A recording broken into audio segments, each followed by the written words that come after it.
안녕. 안녕. 어제 2021년 맞지? 2021년 모의고사 해석을 토대로 내용 정리에 대해서 5문항을 했었는데 오늘 제가 또 따로 5문항을 했어요. 그래서 오늘은 전체적으로 한번 다 내용을 한번 정리해보는 시간을 갖도록 하겠습니다. 외워서 하는 겁니다. 외워서 해야죠. 백지복습이죠, 백지복습. 자, 20번은 목소리에 관한 내용, 목소리가 뭐냐, 그거였죠. 한번 떠올려 봅시다. 제가 이거를 어제 하고서 안 보고서 기억하는 거라서 잘 기억 안 나요. 자, 당신이 내가 외부자든지 아니면 내부자든지 간에 상관없이 목소리가 되라고 했었어요. 그쵸? 목소리가 되라고 했었어요. 그래서 외부자들만이 가지고 있는 특징이 몇 가지 있었어. 첫 번째는 문제를 볼 수 있다. 문제를 볼 수가 있어요. 그리고 두 번째는 이 본 문제를 자유롭게 지적을 할 수가 있었죠. 지적을 할 수가 있었어요. 그래서 이러한 관점들을 내부자가 채택을 하게 되면 자신의 조직을 객관적으로 볼 수가 있다. 객관적으로 볼 수가 있고 결국에는 이런 객관적인 관점을 가지고서 조직을 자기가 한번 이제 평가를 해보면은 자신의 커리어, 출세에 도움이 될 수 있다. 출세에 도움이 될 수 있다. 아유, 시간이 좀 짧네. 어쨌든 그렇게 될 수가 있다. 빨리빨리 할게요. 21번은 비상사태에 관한 내용이었어요. 그래서 재난 상황이 있잖아요. 재난 상황. 재난 상황에 대비를 하기 위해서 우리가 재난 대비라는 걸 하고 그리고 재난 리허설을 하는데 이 재난 리허설과 재난 대비는 절대로 같지가 않다. 그리고 이 재난 리허설도 현실에 있는 실제 재난 상황과는 절대 같지 않다라고 말을 하고 있어요. 그러면은 이 재난 대비는 무엇과 비슷하냐라고 말했더니 화자가 예를 들어서 마라톤 연습을 예를 들고 있죠. 그래서 마라톤 연습은 어떻냐 말을 해보면 마라톤 연습은 우선은 전체적으로 26마일을 전체 달리는 게 아니라 조금 단거리만 달린다. 조금만 달린다. 그리고 여러 가지 운동과 훈련을 통해서 몸을 만들고 몸을 이제 단단하게 만들어 가고 그리고 지구력을 강화를 한다. 지구력을 강화를 해서 이런 식으로 해서 몸을 최적의 상태로 만드는 거야. 최적의 상태로 만들어서 결국에는 어떤 조건이든 간에 잘 마라톤을 달릴 수 있도록 하는 것이 이제 마라톤 훈련이었고 이게 재난 대비와 비슷하다라는 걸 말을 했죠. 22번은 환경 파괴에 대한 내용이었어요. 환경 파괴. 그래. 환경 파괴에 대한 두려움 있잖아요. 우리가 느끼는 두려움, 생태계 파괴에 대한 두려움. 이거는 두 가지 원인으로 우리가 생각을 할 수 있는데, 첫 번째는 환경보호론자들의 환경보호 원칙을 지켜야 하는 데서 오는 두려움일 거고, 두 번째는 자연의 균형이라는 관념에서 오는 두려움일 거예요. 근데 여기서 말하는 건 자연의 균형이라는 관념은 잘못됐다라는 걸 말을 하는 거죠. 그래서 왜 잘못됐냐 보니까, 이 자연의 균형은 우선은 인간의 개입이 없고 그냥 그 자체로만 완벽해야 되고 그리고 정적인 상태를 전제로 하는 거예요. 정적인 상태를. 하지만 실제 생태계는 이것과는 같지 않죠. 생태계는 절대로 정적이지 않아요. 역동적이고요. 인간 수명과 비교해서 좀 긴 시간 동안 가만히 있는 것 같이 정적인 것처럼 보이지만 언젠가 결국에 자세히 보면은 변하게 돼 있다. 언젠간 변한다. 라는 특징을 가지고 있었어요. 그래서 뭐였지? 결론이? 자연은 역동적이다. 역동적이고 거기에 사는 이제 거주자들의 생활 방식 또한 역동적이다라는 거를 말했었던 것 같아요. 맞네요. 자, 23번은 창의성에 관한 내용입니다. 창의성. 그래요. 자, 근대 과학 시대 이전에는 사람들은 창의성이 신으로부터 유래가 됐다고 생각을 했어요. 그래서 영감을 주다라는 inspire 이 단어 자체가 신의 숨결을 불어넣다라는 것을 의미를 하고 있고 이것은 어떤 믿음에서 비롯이 됐냐면 우리가 영감을 받는 이 순간, 우리의 창조의 순간이 약간 신의 인간 창조의 순간과 닮아 있다라는 이런 믿음 때문에 이런 단어의 유래가 생겼다고 사람들은 생각을 했어요. 그래서 여기에 예를 들어서 플라토가 나왔고 플로틴이 나왔죠. 이런 사람들의 예시가 나왔어요. 뭐 인간은 뭐 영감 신 없이는 뭐 영감 뭐 아무 의미 없이 뭐 기억도 안 나 잘. 어쨌든 그런 식으로 예시를 들었어요. 그래서 이 시대 때 예술가들의 뭐지? 예술가들의 직업은 단순히 자연을 그냥 모방하는 것이 아니라 자연의 뭐지? 숨겨진 면모? 자연을 이렇게 좀 드러내고 자연의 멋짐 뭐 이런 거를 드러내고 아니면 약간은 우리 상상 속은 아니고 어든 상상 속이지 우리 이데아를 약간 좀 흉내내는 거. 그러니까 자연이라는 것 자체보다는 그냥 단순한 자연보다는 더 높이 평가를 해야 되고 근데 완전 높이 있는 저 이데아보다는 약간 좀 흉내내는 것밖에 못하는 이런 것들을 하는 게 예술가들의 직업이었어요. 그래서 결국에 예술가들은 이 자연을 모방하는 그런 정확성과 이데아를 표현하고자 하는 그런 추상적을 약간 섞어가지고 표현을 할 수밖에 없었다. 여기 타협을 할 수밖에 없었다라는 게 이 지문이 말을 하고 있는 겁니다. 다음은 가설이죠. 가설, 초기의 과학자들은 약간 좀 헷갈려 한다. 무엇을 헷갈려 해?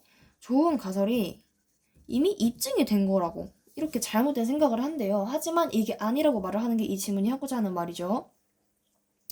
자, 만약에 우리가 가설에 대해서 이제 실험을 하고서 직접 결과를 내기 전에 이미 결과를 알고 있다면은 그거는 의미가 없어요. 왜냐하면은 그 연구라는 것 자체가 우리가 새로운 것을 알아야 되는데 이런 식으로 하면은 새로운 게 없잖아요. 새로운 게 없으니까 의미가 없다는 거야. 그래서 뭐였지? 기억도 안 나네. 연구 이렇게 해서 새로운 것이 있어야 되고 그래서 연구원들은 미개척 영역을 탐구를 해야 돼요. 미개척 영역을 탐구를 해야 하고 이러한 과정에서 틀려도 괜찮아. 그리고 오히려 킹아 아니라 오히려 좋다. 이런 것들을 말하고 있었죠. 맞나 볼까? 맞네요. 이렇게 해서 가설 설정이 꼭 우리가 알아야 옳다고 집중이 돼야지 좋은 가설이 아니다. 오히려 그건 좀 의미가 없다라는 걸 지금 여기서 말을 하고 있는 거죠. 벌써 7분 지났네. 자, 그리고 다음은 협력가품. 여기서부터가 제가 오늘 한 거죠. 잘 기억을 해보도록 할게요. 우리의 오늘날 많은 조직들은 포용력을 원해요. 포용력. 그럼 포용력을 왜 원하냐? 바로 포용력이 협력이라는 거를 뒷받침해줄 수 있는 거예요. 그쵸? 내가 얘를 포용할 줄 알고 네가 우리 조직에 들어오는 걸 내가 이제 인정을 할 줄 알아야지 우리가 다 같이 으쌰으쌰 하고서 협력도 할 수 있는 거잖아요. 그러니까 포용력, 즉 협력을 이제 원한대요. 그 다음 기억이 안 나. 잠깐만. 포용력과 협력을 원한다. 하지만 이런 구조 굉장히 많이 나오죠. 하지만 우리는 오늘날의 현실은 그렇지가 않다. 오늘 현실은 올드 패러다임을 유지를 하고 있어가지고 한 사람의 의견으로 따르는 문화가 있고 그리고 이런 식으로 하면은 이제 배타성이 만들어지고 오히려 포용력이 아니라 배타성이 만들어지고 그리고 사람들의 의견이 무시가 된다. 왜냐하면은 이 사람들의 의견은 무거치한 것으로 이제 판단이 되기 때문이야. 하지만 또 한번 비꼬아가지고 하지만 연구원들의 연구에 따르면 이것들 굉장히 비효율적이다. 오히려 이런 식으로 하는 게 훨씬 더 효율적이다. 아무리 여기에 천재가 들어있다 하더라도 라고 이제 말을 하는 게 여기 이 지문이 말을 하는 거였습니다. 30번 카메라 볼게요. 카메라 약간 좀 이해 안 되는 지문이어도 근데 이해를 억지로 해봅시다. 카메라. 우리는 객관적 관점을 알아야 돼요. 객관적 관점을 알아야 되는데 이 객관적 관점을 알기 위해서 우리가 존 포드의 카메라 철학에 대해서 알아봅시다. 이게 뭔지 카메라 철학에 대해서 알아볼 건데요. 우선은 이 존 포드라는 사람은 카메라를 사용을 할 때 카메라를 창문이라고 여겼고, 그리고 카메라를 창문이라고 여겼고, 관객들, 카메라에 담긴 내용들을 보는 관객들이 있을 거 아니에요. 그 관객들을 이제 창문 밖에서 이러한 카메라 안쪽에 일어나는 상황을 바라보는 그냥 외부자라고 생각을 했어요. 그래서 우리가 이런 거를 창문 효과라고 부르기로 했거든요. 창문 효과. 절대 개입할 수가 없고 이런 걸 창문 효과라고 부르기로 했어요. 그래서 이러한 창문 효과를 일으키기 위해서 어떤 것들을 해야 하냐에 대해서 막 말을 해, 이 지문이. 뭐 우리가 뭐 심리적인 뭐 거리가 있어야 되고, 심리적 맞나? 공간적인가? 어쨌든 무슨 카메라와 뭐 사건 간에 거리가 있어야 되고, 그리고 배우나 사건한테 더 집중을 해야 되고, 그리고 평범한 앵글 같은 거, 각도 같은 거 사용해야 되고, 최대한 움직이지 말아야 되고, 뭐 이런 것들이 좀 나와요. 그래서 이런 행동들을 함으로써 만든 창문 효과가 우리의 객관적인 관점을 만들어준다라는 게 제 생각에는 이 지문이 말을 하고자 하는 것 같아요. 근데 이 지문이 약간 좀 내용이 좀 산으로 가는 느낌이 없지 않아 있어요. 좀 약간 이해가 안 되긴 해요. 어쨌든 자, 다음은 31번 악기 지문 갈게요. 이거 좀 쉬워요. 자, 우리 현대 많은 뭐 대단한 교향 악단, 막 최고의 교향 악단이 사용을 하고 있는 악기들. 이 악기들은 모두 사냥 DNA를 내재를 하고 있어요. D 어디 갔어? DNA를 내재를 하고 있다. 왜냐하면 이 악기들의 유래를 보자면 이 악기들은 동물로부터 만들어지거나 동물의 뼈나 살 이런 걸로 만들어지거나 아니면 이런 동물들을 조련하기 위해서 만든 도구들. 이런 것들로부터 악기들이 만들어졌기 때문이다. 그래서 우리가 현대 우리 교향 악단의 대표적인 음악들을 들어보면은 막 그런 거 있잖아요. 베토벤 바이러스 이런 거 보면은 바바바바바바 하면서 막 되게 막 웅장하고 막 가슴이 웅장해지고 그런 노래가 있잖아요. 뭐라는 거니? 어쨌든 이런 노래들을 들어보면은 우리는 강력한 공격성과 그리고 강력한 공격성과 경이로울 정도의 당당함? 어쨌든 이런 것들을 느낄 수가 있어요. 이게 느낄 수가 없겠는가 하고서 이 지문이 말하고 있는데 어쨌든 느낄 수 있다는 거겠죠. 그래서 이런 것들을 느낄 수가 있고 기억이 안 나.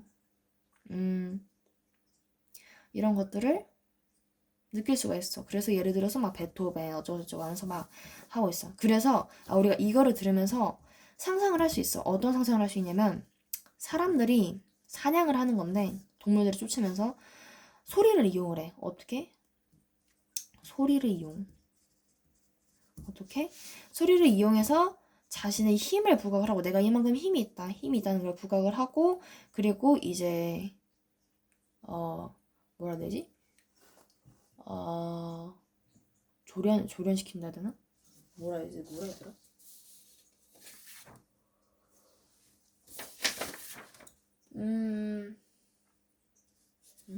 글씨 상처라서 기억도 안 나. 잠깐만 느껴보세요.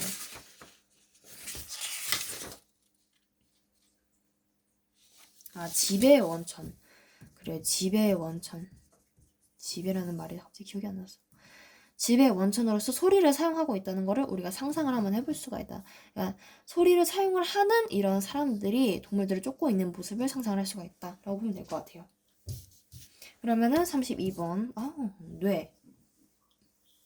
이거 약간 어려워요. 한번 해볼게요. 자, 우리의 뇌는요. 상상하지도 못했던 새로운 이벤트를 잘 기억을 하도록 발전을 해왔어요. 왜냐면 그 이벤트를 기억하는 나 지금 이게 저장 공간이 없어가지고 7분 남아. 7분이면 뭐 충분하지 뭐. 마음이 급해가지고. 뇌가 이벤트를 잘 기억하도록 발전이 되어 있어요. 왜냐하면 우리의 기본적인 생존이 여기에 달려있기 때문이에요. 기본적인 생존.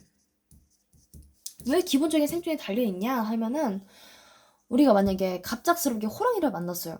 그러면은 호랑이를 만나면 왜 호랑이가 여기 있고 이 호랑이가 여기 있음으로써 나한테 어떤 결과를 주는지 이런 원인과 결과를 생각하는 게 중요하잖아요. 그래서 상상치도 못한 이런 이벤트들을 잘 기억하는 게 우리한테 중요했었어요. 그래서 이런 게 중요했었다. 그래서 여기 윌리스? 이름이 기억이 안 나네. 윌리스라는 사람이 주장을 해요. 이런 것들을 이용해가지고 뇌를 자극을 하는 게 염두에 두고서 뇌 자극을 염두에 두고서 이벤트를 사용을 하는 것이 효과적이다, 공부에 효과적이다라고 이제 설명을 했어요. 그래서 예를 들어서 선생님의 실현, 이거 약간 시범이라 생각하면 좋거든요. 실현? 선생님이 직접 실험을 해보는 것처럼 실현과 그리고 선생님이 생각지도 못한 학생들의 열정, 이런 것들이 있으면 학생들이 약간 좀 새롭게 느껴진단 말이에요. 새롭게 느껴요, 이런 사건들을. 그래서 학생들이 이후에 나올 정보를 자신이나, 이게 헷갈리는데 약간 대의가 개같이 헷갈려. 대의가 자신인지 아니면은 이 상황들인지는 모르겠지만 어쨌든 이것들과 이후에 나오는 정보들을 잘 엮을 가능성이 높다라고 말을 하고 있어요. 정보들을. 그리고 또 하나, 선생님들이 이 능동적인 자세를 가지고 학생들이 이런 활동에 참여를 시키는 것을 통해서 학생들이 스스로 정보랑 상호작용을 할 수가 있고요. 정보랑 상호작용을 할 수가 있고, 그리고, 그래. 그 작동 기억에 머물러 있던 그냥 단편 기억일 뿐인 기억들이 이제 고도의 인지 기능을 담당을 하는 전두 여부로 넘어가게 된다 말했어요. 그래서 결론적으로는 그래서 뭐 애들의 집중을 시킨다던가 아니면 인지적인 것을 발전을 시킨다던가 호기심을 충족시키다던가 이런 식으로 해서 이제 공부 방법으로 쓸 수 있다? 기억이 안 나. 이제 공부를 할 자세를 만들어 줄 수 있다. 뭐 이런 내용이었죠. 거의 다 했네. 자, 와인 이거 개같이 쉬워요, 진짜. 자, 연구들에 따르면요, 사람들은 노동인지라는 거를 분산을 시키는 경향이 있어요. 분산을 시키는 경향이 있는데 이 노동인지를 분양시키는 이거를 예시를 들어가지고 와인 이스퍼트 뭐 이런 걸 했어요. 한번 상상을 해봅시다. 어떤 이웃이 와가지고 와인에 대한 정보를 막 열거를 해요. 열거를 하는데 네 옆에 소믈리에가 앉아있어. 그럼 너는 네 옆에 소믈리에가 앉아있는데 그거를 외우려고 열심히 노력을 할 거야? 안 할 거잖아. 너는 열심히 노력을 안 할 거고 당연하게도 너가 아무리 노력을 한다 해도 이 소믈리에는 네가 외우고자 했던 내용을 더 잘 외울 거야. 이게 여기서 말하는 게 끝이에요. 네, 그러니까 사람들은 노동인지를 분산시키려는 이게 노동인지 분산시키는 거잖아요. 굳이 내가 이걸 인지하려고 노동을 하지 않아도 알아서 얘가 더 잘하니까 그냥 분산시키는 거잖아요. 그래서 이런 것들을 이제 와인 익스퍼트 이거에 예시를 들어가지고 설명을 했다. 라고 보면 될 것 같아요. 굉장히 빨리 끝났네요. 그래서 몇 분 남았지? 4분 남았네? 그래서 2021년 거 모의고사 진도는 나갔고요. 이제 어떻게 할지는 다음에 생각을 해보고. 나 모의고사 공부가 어떻게 될지 모르겠어. 이것도 막 어제 급하게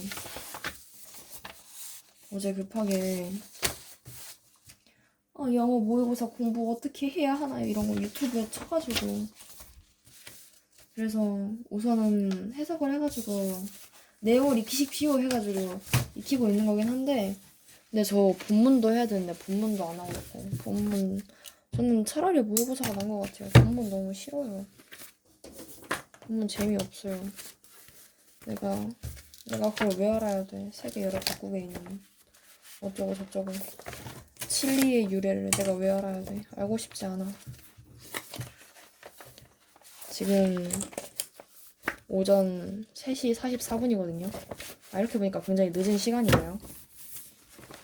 하지만 괜찮아요. 왜냐?